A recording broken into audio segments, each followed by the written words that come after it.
Welcome back to Sports Talk ATL. I am Chase Earl, joined by Alex Lord, the NL MVP race. And I've talked about this several times. It's kind of odd because I look at three players. You look at F4, you look at their stats. Mookie Betts, Freddie Freeman, and Ronald Acuña are all the same pretty much, like in terms of WAR, in terms of home runs, in terms of what they bring to the table. They all bring a little bit something different. Yet Ronald Acuña is still sitting up there at like minus 600, minus 700 to take home the award.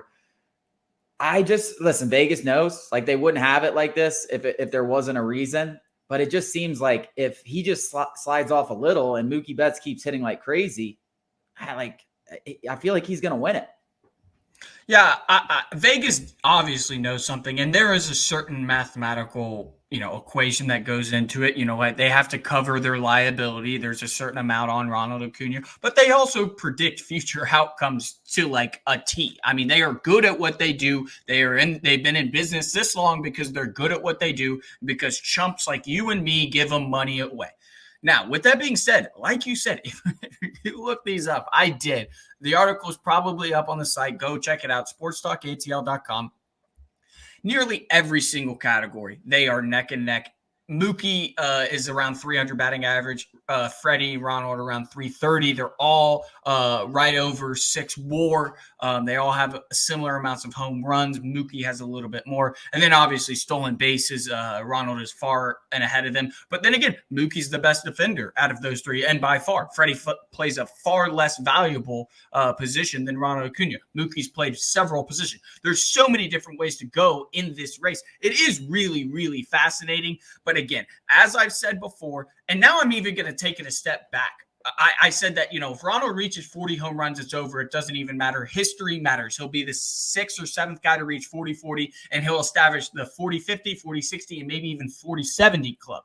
With that being said, even if he doesn't, I still believe he wins it. I don't care what Mookie does. He's on an incredible hot streak. I think in the month of August, I looked it up, he's hitting like 450 or something like that. That's not going to last. And even if it does, Ronald Acuña has the narrative on his side, and a lot of MVPs are decided on the story. Ronald Acuña is the story. This combination of speed, power, average. The guy's hitting 330. I mean, it comes once in a generation, and he's going to win it. Guaranteed to make history. I mean, he's going to hit 30 homers with 60 steals. So that right there has never been done. It doesn't even have to be 40, 60.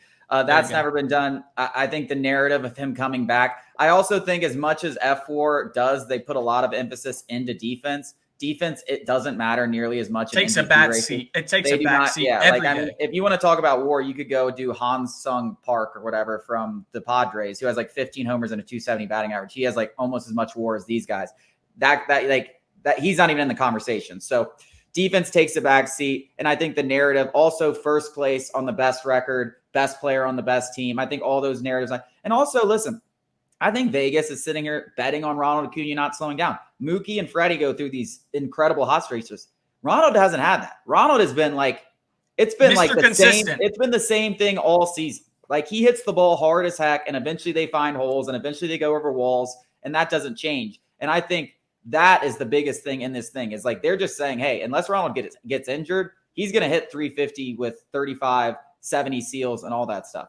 Coming up after the break, we are going to talk about the Atlanta Falcons. We're going to start off with their ceiling, and we're going to end the show with what is their floor in 2023.